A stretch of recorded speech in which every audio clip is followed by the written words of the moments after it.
추석 전까지만 해도, 아니 추석 때까지만 하더라도 날씨가 너무 더웠죠. 37도, 뭐 36도 이때까지 올라가기도 했고, 그래서 어떤 분들은 이 날씨가 계속되는 건 아닌가 염려를 하셨을 텐데, 다행히도 주말 중에 비가 내리면서 날씨는 많이 가라앉은 것 같습니다. 다행히도 오늘 주일에는 지난주보다는 좀 더 선선한 날씨에 예배 드릴 수 있게 돼서 너무 감사하고, 또 이렇게 건강하게 뵐 수 있어서 다행이고 좋습니다. 오늘 또 미리 사전에 못 오신다고 하신 분들이 많으셔서 어디 아프신 건 아닌가 싶었는데 그건 아니신 것 같고, 다행히도 이렇게 건강한 모습으로 뵐 수 있게 돼서 감사드립니다.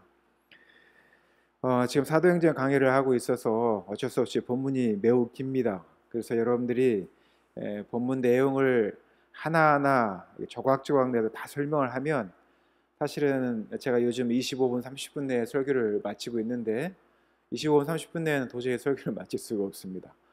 보통 1시간 이상은 소요가 되고, 좀 더 자세하게 또 설명하다 보면 더 긴 시간이 필요한데요. 저희가 성경 공부와는 다르게 또 주일 설교는 성경 본문의 말씀과 또 말씀이 주는 의미와 또한 우리의 현대에 어떻게 이 말씀이 이해되는가, 해석과 마지막으로 우리의 삶에서 어떻게 적용할 것인가 라고 하는 전반적인 내용을 같이 함께 다룹니다. 그래서 이 내용을 세세하게 다루지 않더라도 여러분들이 읽으시면서 전체적인 내용이 어떠한지 이 전체적인 맥락을 살피시면 좋고요. 또한 말씀 가운데 매우 중요한 핵심적인 부분만 다루는 것이 있으니 혹시 조금 부족하더라도 양해를 해주셨으면 좋겠습니다. 오늘 본문 말씀은 2차 전도 여행 중에 생긴 또 하나의 사건입니다. 바울이라고 하는 사도가, 바울 사도는 잘 아시는 분이니까 따로 설명 안 드리겠습니다. 이 바울 사도가 기획한 2차 전도 여행은 사실 처음부터 좀 삐걱합니다.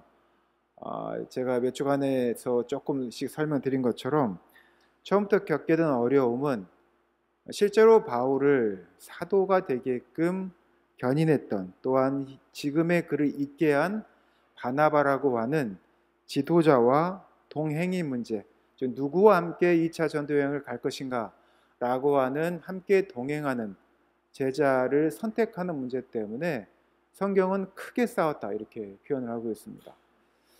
바울의 성정도 볼 수가 있고요. 또한 바나바와 같이 위로자 또는 존경을 받던 분이 바울과 싸울 정도면 이 문제가 매우 심각했다는 것을 알게 되고요. 그리고 그 결과로 2차 전도 여행은 바울의 일행과 바나바 일행이 갈라지게 되는 그런 결과를 낳게 됩니다. 각자의 길을 가게 되는데요. 그래서 빌립보에서 데살로니가로, 지난주에는 데살로니가와 베레아에서 복음을 전하는, 그래서 또한 복음을 전함으로 인해서 어려움을 겪는 그런 장면들, 그리고 그것을 전했던 말씀의 핵심에 대해서 말씀을 드렸습니다. 원래 바울은 2차 전도 여행, 즉 선교 여행을 계획했을 때는 아시아 지역을 가려고 계획을 했습니다. 그러나 환상 중에 꿈속에서 마케도니아인 사람이 나타나서 건너와서 우리를 도우라는 그 말씀을 계시로 받고 그가 전향적으로 선교의 방향을 바꾸게 되죠. 그래서 데살로니가와 베레아로 가게 되고요. 오늘 본문에 등장하는 아덴이라는 곳에 또 가서 복음을 전하게 됩니다. 아덴 이렇게 얘기하니까 어딘지 잘 모르실 수 있는데, 아덴은 지금의 아테나를 이야기합니다. 아테나가 지금 어디냐면 그리스라고 하는 도시, 그 나라의 국가의 수도가 아테나입니다. 이 아덴이라고 하는 것은 그 당시 로마 철학과 그리스 철학이 아주 크게 융성했던 곳이었고, 다양한 신들이, 또한 다양한 철학들이 그 안에 상존하였던 그런 공간이 바로 아덴이라는 곳이었습니다. 그리고 이 아덴에서 2차 전도 여행을 지금 병행하고 있고, 그리고 함께할 일행들을 기다리던 중에 오늘 본문 여러분들 읽은 사도행전 17장 16절부터 34절까지는 말씀의 사건이 벌어지게 됩니다. 오늘 본문에는 세 가지 장소가 나옵니다.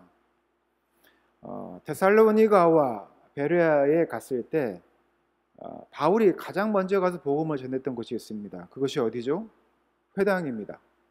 회당은 하나님의 말씀, 즉 구약 성경에 있는 말씀을 연구하고 강론하고 또 서로 이 말씀이 어떠한지 깊이 이야기를 나누고 또 가르침을 받았던 유대인들이 모였던 장소, 그리고 또한 그 내용이 궁금한 사람들이 와서 함께 이야기를 듣던 장소가 회당입니다. 그래서 이 바울도 데살로니가와 또한 베레아 또한 가는 곳곳마다 가장 먼저 만나는 사람들을 만났던 장소가 바로 회당입니다. 첫 번째 장소가 회당이었고요. 이 회당에서 복음 전파가 용이롭지 않자 그 다음으로 선택한 것이 저작거리입니다. 이 저작거리라고 하니까 그냥 작은 동네 공간을 생각하는데, 이 아덴이라고 하는 곳은 광장 문화가 많이 발달되어 있습니다. 이 광장이라고 하는 것은 다국에서 다양한 사람들이 모여서 서로의 소견, 자신들의 이야기들을 나누고요. 또한 그 철학이나 또는 그 신학이나 그 종교가 관심을 받으면 그 사람은 대우를 받고 또 어떤 우상 신들이 새겨지거나 또한 많은 사람들의 가르침으로써 돈을 벌거나 또는 생계를 유지했던 그 장소가 바로 아덴이라는 곳이었고, 또 아덴의 그 광장에서 그러한 일들이 주로 이루어졌습니다. 그래서 회당이라는 곳은 사실 하나님의 말씀을 목적으로 모인 곳임에도 불구하고 구약의 말씀을 성취하는 예수 그리스도의 복음을 듣는 이들이 그 말씀을 받아들이지 못하는 그 현장을 보고 그 답답한 마음에 바울은 저작거리, 즉 광장으로 나가게 되고, 또 광장에서 그 당시 유행했던 에피쿠로스, 또 스토아 철학, 즉 쾌락주의나 금욕주의 철학을 가지고 있었던 그 당시에 성행했던 그 철학자들과 변론을 벌이는 그런 일이 광장에서 벌어지게 됩니다. 그리고 또 한 곳의 도시 이름이 좀 되게 독특하죠. 아레바오고라고 되어 있는데요. 아레바오고라고 하는 것은 그 당시로 말하면 고등법원 정도로 생각하시면 됩니다. 고등법원, 법원이라고 하는 것은 참과 거짓을 가리는 것이죠. 광장은요, 서로 경론을 벌이는 곳입니다. 토론을 하고요, 토론에 의해서 인정을 받으면 그 사람은 그 인정의 대가로 어떤 물질의 대가 또는 존경의 대가를 받았던 곳이 바로 광장이라고 한다면, 이 아레바오고라고 하는 것은 시시비비를 가려서 무엇이 옳은지 그른지를 가리는 그런 엄격한 곳입니다. 이 세 곳, 오늘 성경에는 회당, 광장, 법정이라고 되어 있는데 정확히 말하면 회당, 저작거리, 그리고 아레바오고 이렇게 말하는 게 성경의 말씀을 그대로 적용한 것이라고 말할 수가 있습니다. 바로 이러한 세 곳에서 하나님의 말씀이 전해졌을 때 그들에게 어떠한 복음이 전해졌고, 또한 그 말씀을 듣는 이들이 어떻게 반응하였는지를 우리가 볼 수가 있습니다. 자, 회당, 그리고 광장, 저작거리, 그리고 아레바오고, 법정이 있습니다. 회당은 하나님의 말씀이 무엇인지를 매우 궁금해하는, 깊이 연구하는 사람들, 집중하여서 듣는 이들이 모인 곳입니다. 지금으로 말하면 우리가 예배당에서 하나님의 말씀을 듣고, 여러분들이 제 말씀을 듣고 저 목사님 말씀이 그러한가, 그렇구나, 또는 정말 저 말이 맞을까 라고 하는 궁금증과 질문과 듣는 행위가 하나님 말씀을 중심으로 이루어지는 곳, 그것이 바로 회당이라고 볼 수 있습니다. 지금의 현재 예배당 현장이라고 볼 수가 있고, 여러분들 더 깊이 공부하기 위해서 따로 모여서 하는 성경 공부, 이런 것들을 우리가 지금 회당에서 이루어지는 하나의 행위라고 볼 수가 있습니다. 그 당시 회당은 이러한 방식으로 말씀이 이루어졌습니다. 우리가 토라라고 하는 성경책, 지금 말하는 성경책이라고 하는 것들을 펼쳐놓고요, 그리고 낭독을 합니다. 그 당시에는 이 말씀을 듣는 기회가 많지가 않았습니다. 토라라고 하는 성경책을 갖는, 소유하는 것조차도 쉽지가 않았지요. 그래서 그 당시에 토라, 즉 성경 말씀을 낭독을 하면 그 말씀을 듣고 어떤 이들이, 그 현장에 참여하신 분들이 질문을 합니다. 그 질문을 하게 되면 자연스럽게 토론으로 이어지겠죠. 옛날에는 말씀이 이런 방식으로 전해졌습니다. 예수님 당시도 마찬가지입니다. 예수님 당시에도 보면 회당이나 또한 산상에서나 또 어떤 집에서나 모임을 할 때는 이 말씀들이 어떻게 행해지냐면 말씀을 전하고 또 말씀을 낭독하고 질문을 합니다. 그런 질문에 대답을 하고요. 또 질문과 대답이 오고 가면서 사람들이 그 질문에 대한 답을 추구하면서 아 그렇구나 하고 하는 그런 경험 또 깨달음을 얻게 되었던 것이 그 당시의 삶의 모습이었습니다. 실제로 지금 현대처럼 아주 거대한 예배당에 이렇게 시스템 좋은 마이크를 가지고 한쪽에서 강론하는 형식으로만 말씀이 전해지지 않았습니다. 예수님 당시에도 그랬습니다. 물론 예수님께서 산상에 전할 때 말씀을 전할 때 몇천 명 또 몇만 명이 모였을 때는 실제로 이렇게 대화가 용이하지 않았지만 그 순간에서도 예수님께서 말씀하시고 질문은 가장 가까이에서 오신 분들이 질문을 하면 그 대답한 형태로 전해졌고요. 특히 예수님께서 부활 승천하시고 난 후에 예수의 복음을 전하는 그리스도인의 핍박을 받을 때는요, 대단히 사람들이 모이지 못했습니다. 물론 초창기에는 베드로가 말씀을 전할 때 3,000명 이렇게 많은 사람들이 한 번의 회심의 역사가 벌어진 일이 가능했지만 그 이후로 바울이 되기 전 사울이 핍박을 하거나 예루살렘 당국이 핍박을 했을 때 또는 로마 당국이 핍박을 했을 때는 이렇게 다수의 사람들이 모일 수가 없었습니다. 가정 단위로 또한 어떤 좀 집에서 적은 소 단위로 모여서 그들이 말씀이 어떤가 듣고 상고하고 질문하고 이런 일들이 이루어졌는데요. 이 바울도 지금 자기의 위험을 감수하고 말씀을 전하고 있는 것이고 그리고 그런 형태의 조금 전에 말씀드린 복음을 전했습니다. 좀 더 첨언을 하자면 이러한 방식의 현대의 방식의 말씀이 전해진 것은 콘스탄티누스라고 하는 황제가 로마의 국교로 기독교를 정하고 나서입니다.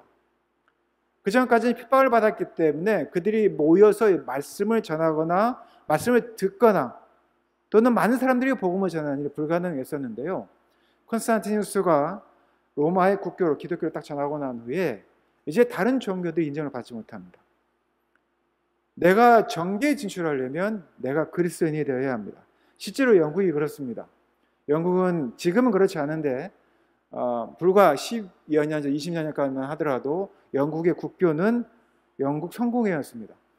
영국 성공회를 가졌다는 것은 영국 성공회가 국교라고 하는 것은 그 영국 나라라고 하는 나라의 주요 장관이 되려면 즉 총리가 되려면 반드시 개종을 해야 됩니다. 그래서 우리가 아는 유명한 토니 블레어라고 하는 유명한 수상은 총리는 실제로 천주교였는데요. 정교회로 그 영국 성공회로 개종을 합니다. 그리고 수상이 됩니다. 2번인가 3번인가 연임을 하고 나서 다시 카톨릭을 개종을 합니다. 이게 참 우스운 광경이기도 하죠. 영국이 그래도 현대 사회에 있던 영국도 이런데요. 로마 당시는 어떻겠습니까? 황제가 국교로 기독교를 선포하는 그 순간 그들은 다른 종교를 믿을 수 있지만 그가 일상에서 또한 삶에서 어떤 삶을 누리거나 특히 부나 또 정계에 진출하려고 하면 반드시 기독교를 개종을 했어야 합니다. 기독교를 개종한다는 표시가 여러 가지가 있죠. 나는 예수를 믿겠습니다 라고 하는 선포도 있겠지만 하나는요, 이 복음을 전하는 자들이 있을 때 그 매 주일 일요일마다 모이는 모임에 참여하는 것이 내가 개종의 하나의 흔적이었습니다. 그러다 보니 그 전까지는 숨어서 예배를 드렸던 분들이 이제는 공개적으로 모여서 예배를 드릴 수 있지 않겠습니까? 그럼 공간이 필요하겠죠. 로마나 그리스에는 이 큰 공간들이 있었습니다. 오늘 나왔던 아레바우라 이런 장소도 법정이긴 하지만 앞에서 사람들이 주관을 하고 그리고 죄인이나 또 법적 심판을 받는 사람이 피고인이 서고 많은 사람들이 모여서 그 장면을 볼 수 있는 큰 공간이 아레바우고입니다.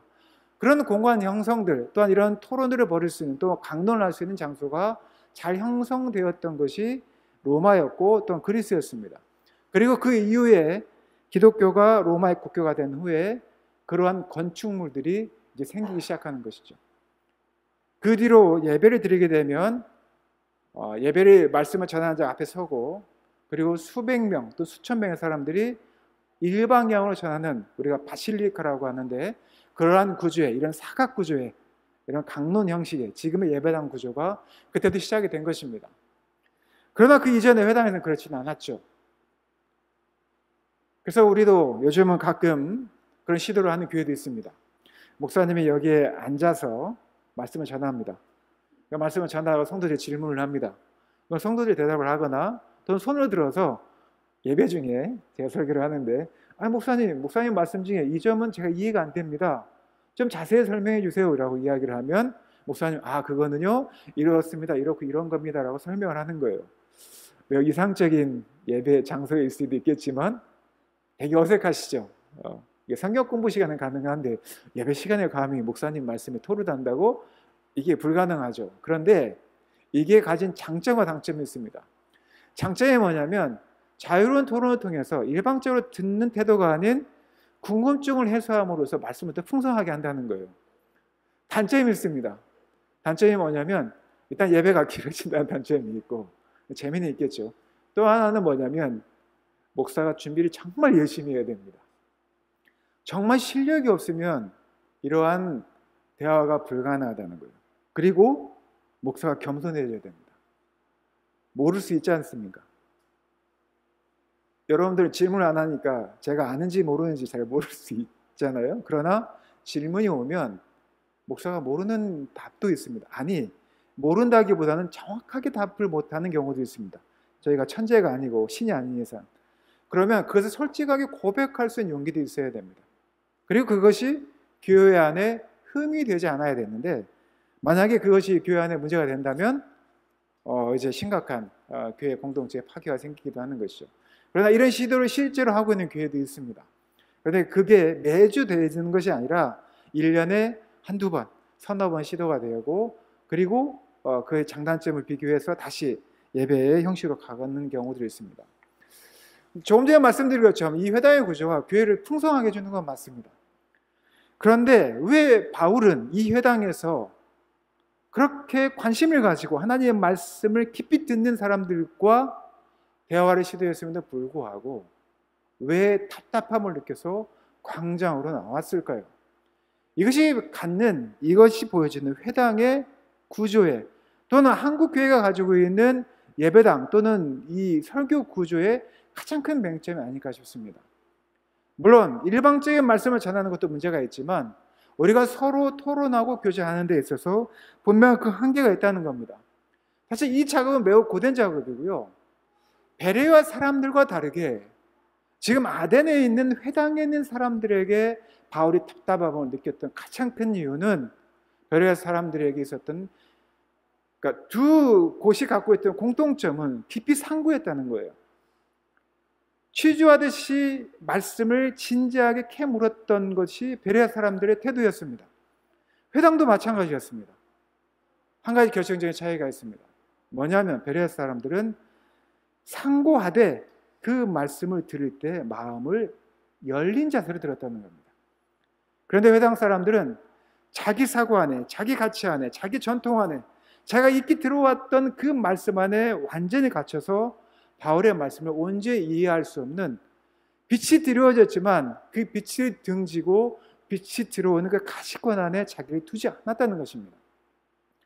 말씀을 전하는 태도는 온전히 낮은 자세로 가장 겸손한 자세로 그 말씀이 정말 그러한가 열린 마음으로 들을 때 그 말씀이 생명력 있게 살아 움직여서 그 사람의 생각과 마음을 움직이게 하는 것입니다.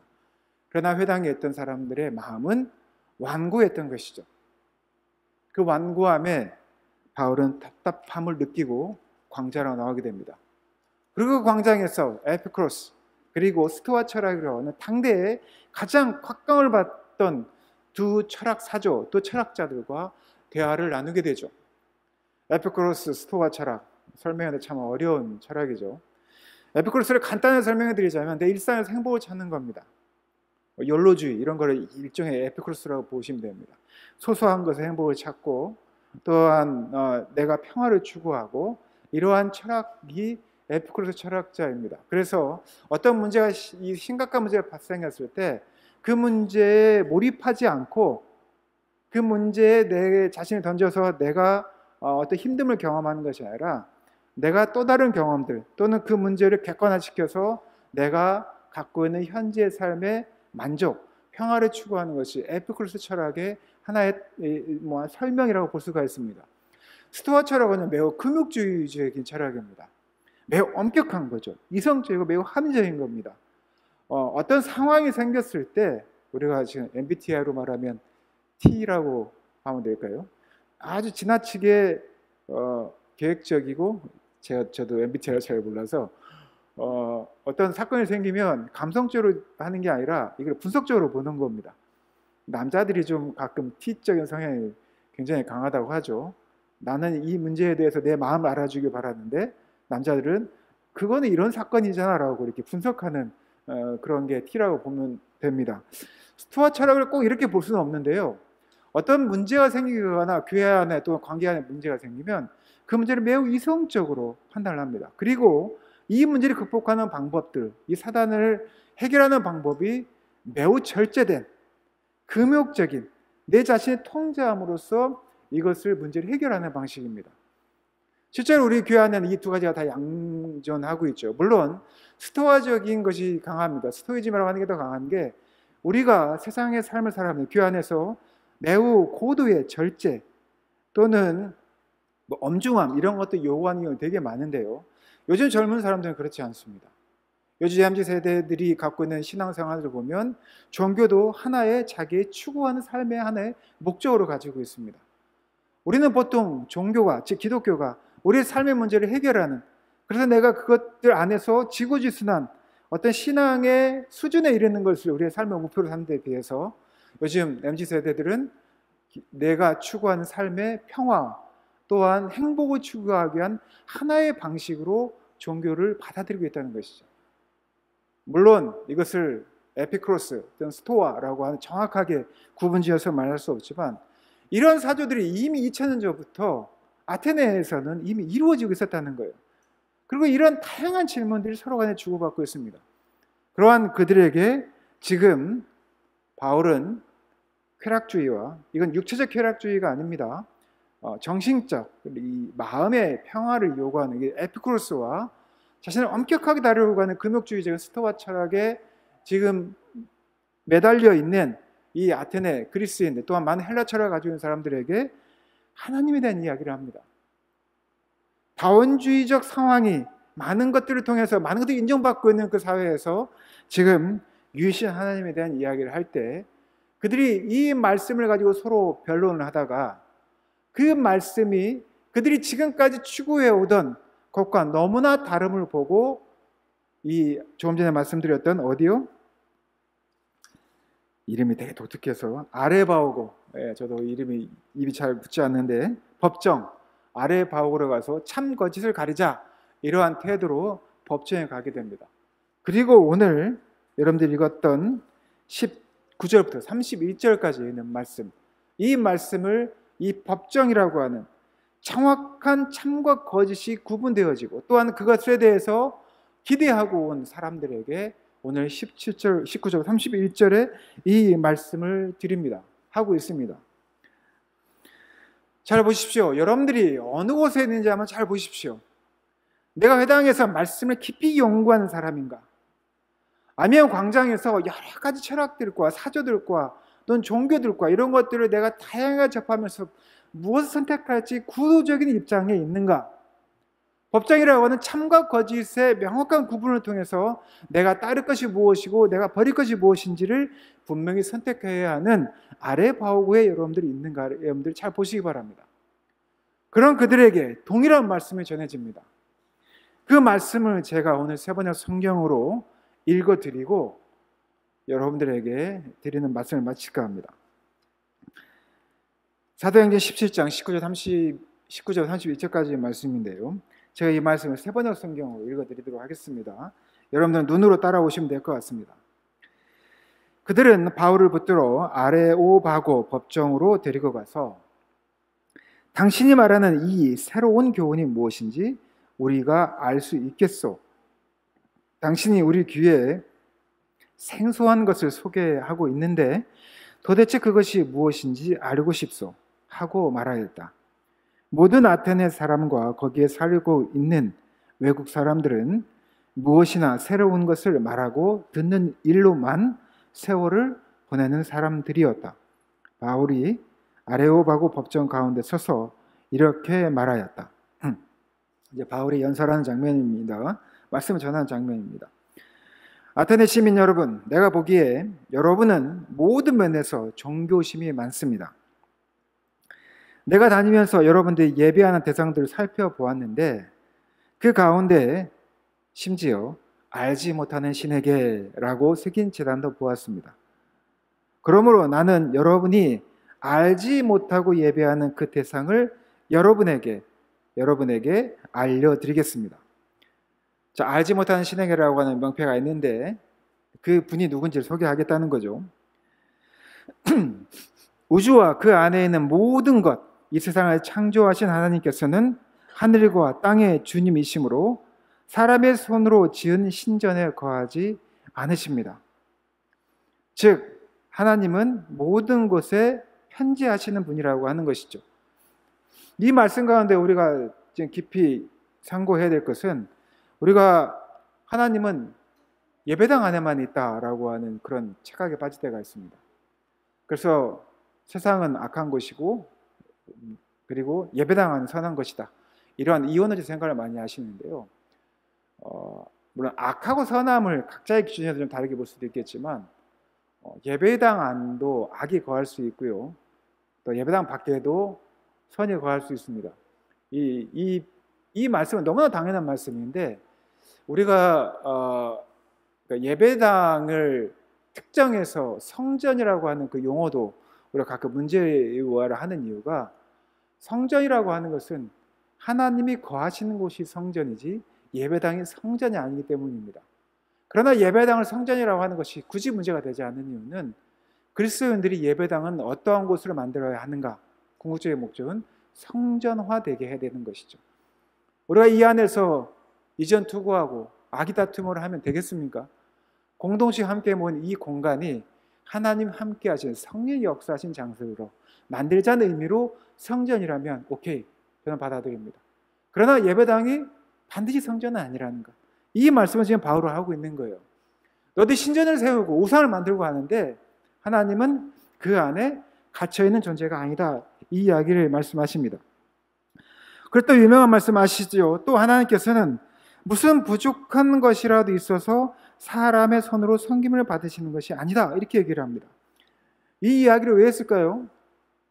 많은 사람들이 그 우상, 또 그런 모르는 신들, 또 그들이 믿는 신이라고 하는 신을 섬기기 위해서 어떤 방식을 선택합니까? 우리가 무언가 물질이나 또 어떤 내가 열심히, 우리가 공로라고 하죠. 공로를 통해서 하나님의 마음을 움직이거나 또 하나님의 존재가 존재의 가치가 여겨진다라고 하는 생각을 하기 때문입니다. 계속해서 읽어보겠습니다. 그분은 모든 사람에게 생명과 호흡과 모든 것을 주시는 분이십니다. 그분은 인류의 모든 족속을 한 혈통으로 만드셔서 온 땅 위에 살게 하셨으며 그들이 살 시기와 거주할 지역에 경계를 정해 놓으셨습니다. 즉 인간이 한계를 느끼는 이유는 하나님께서 그러한 존재로 만드셨다는 것이죠. 이렇게 하신 것은 27절입니다. 이렇게 하신 것은 사람으로 하여금 하나님을 찾게 하시려는 것이다. 즉 인간이 무한한 존재가 아니고 스스로 한계를 느끼기 때문에 죽음에 대한 것, 경계에 대한 것, 내 능력에 대한 그 한계를 느끼기 때문에 하나님을 찾게 되었다는 것이죠. 이것이 바로 인간의 현 존재의 모습을 설명하고 있는 것입니다. 그리고 다음으로 넘어가겠습니다. 사람이 하나님을 더듬어 찾기만 하면 만날 수 있을 것입니다. 저 멀리 계신 분이 아니라는 거예요. 그런데 우리는 하나님이 굉장히 멀리 계신 저 신 위에 계신 분이라고 생각을 해서 우리는 그 신 위에까지 올라가려고 막 하죠. 바벨탑이 왜 문제가 되었을까요? 탑을 쌓는 게 무슨 문제입니까? 바벨탑에 올라가서 그곳에서 하나님을 찾고 그곳에서 사람이 교만해졌기 때문입니다. 사람이 하나님을 더듬어 찾기만 하면 참 만날 수 있을 것입니다. 사실 하나님은 우리 각 사람에게서 멀리 떨어져 계시지 않습니다.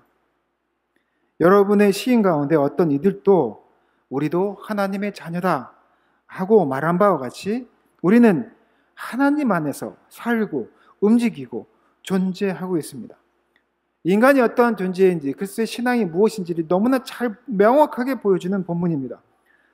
29절입니다. 그러므로 하나님의 자녀인 우리는 신을 사람의 기술과 고안으로 금이나 은이나 돌에다가 새겨서 만든 것과 같다고 생각해서는 안 됩니다. 즉 우상으로 만들어서는 안 된다고 지금 이야기하고 있는 것이죠. 하나님께서는 무지했던 시대에는 눈 감으셨지만 이제 어디에서나 모든 사람에게 회개하라고 명하십니다.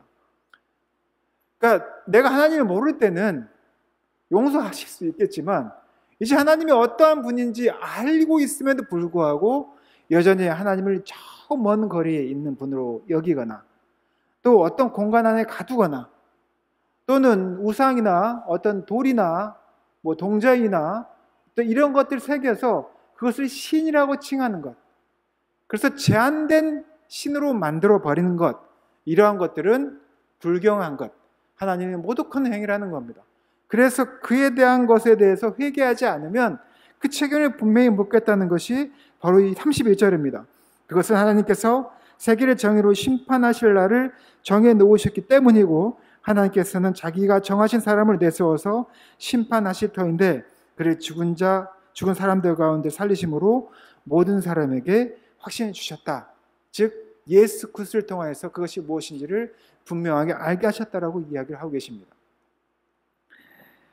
여러분들이 회당에 있을지 또는 광장에 서 있는 존재일지 또는 법정에 서 있는 존재일지, 저는 물론 여러분들이 하나님의 말씀을 온전히 듣고 우상화되어진 신으로서의 하나님이 아니라 내 안에 계신 나를 성전화하신 이 예배 공동체를 성전으로 만드신 또한 어느 공간에서든지 존재하시는 그 하나님께서 나를 구원하시고 내가 언제든지 더듬기만 하면 나와 함께 하시고 나를 위로하시고 나와 함께 눈물 흘리시고 나를 세우시고 또한 나로 하여금 하나님의 자녀를 살게 하시는 그 삶의 원천이 바로 하나님이심을 예수 그리스도를 통하여서 죽을 수밖에 없는 우리 존재를 하나님의 자녀로 만드신 이임을 고백하는 이들이라 또한 그리스도인이라고 저는 믿습니다. 그러면 하나님께서는 분명히 우리에게 이 말씀 가운데 주님을 어떻게 받아들이고 우리 삶 가운데 주님을 증거하는 하나님의 자녀의 삶을 살라라고 이야기를 하십니다. 그 말씀에 여러분들이 더 열린 마음으로 베레아 사람들은 순종하시길 바랍니다. 참과 거짓의 문제에 여러분들이 직면할 수 있고 하나님께서 말씀하신 참 진리가 무엇인지 우리는 평생을 끊임없이 찾아갈 수도 있습니다. 말씀을 듣고 조각조각 쪼개서 정말 이 말씀이 나의 구원의 말씀인지 이 회당에 있었던 제자들처럼 우리는 말씀을 추구할 수 있습니다. 그러나 이 말씀의 빛이 여러분들 삶에 온전히 드려져서 여러분들의 시각이 여러분들 삶의 변화로 이루어지지 않는다고 한다면 오늘 바울이 느꼈던 이 답답함이, 그가 목에 핏대를 세우면서 하나님의 말씀, 부활의 복음을 전함에도 불구하고 십자가의 복음을 전함에도 불구하고 듣지 못하고 그를 거부하는 이들이 있었던 것처럼 이 시대에도 이 교회 안에서도 어쩌면 이 세상에는 그런 이들이 분명히 많이 존재할 것입니다. 그러나 오늘 본문 말씀의 마지막은 이렇게 기술을 합니다. 이에 바울이 그들 가운데서 떠나매 몇 사람이 그를 가까이하여 믿으니 그 중에는 아레오바고 관리, 참과 거짓을 명확하게 결정하였던 그곳의 관리 디오느시오와 다말이라고 하는 여자와 또 다른 사람들도 있었더라, 이렇게 되어 있습니다. 그럼에도 불구하고 복음이 전해졌을 때 그 말씀을 듣고 회개하고 주님 앞에 나오는 일이 있었다는 것입니다. 우리 성도들이 또 성도들이 복음을 전할 때 그러한 일들이 또한 그런 현장이 우리 가운데 있기 바랍니다. 사랑하는 지교회 성도 여러분, 회당에서든 저작거리에서든 아레오바고에서든 법정에서든 우리가 말씀을 전할 때 또한 우리가 그 말씀을 들을 때 여러분들의 마음이 온전히 열려서 하나님의 복음을 받아들이고 삶을 바꾸며, 또한 여러분들이 복음을 전할 때 그곳에서 영혼 구원의 역사가, 회개의 역사가, 또한 그 삶의 현장을 성전으로 바꾸는 그런 놀라운 역사들이 우리 가운데 있기를, 또 우리 성도들 가운데 있기를 예수님의 이름으로 부탁드리고 또한 축원드립니다. 함께 기도하겠습니다.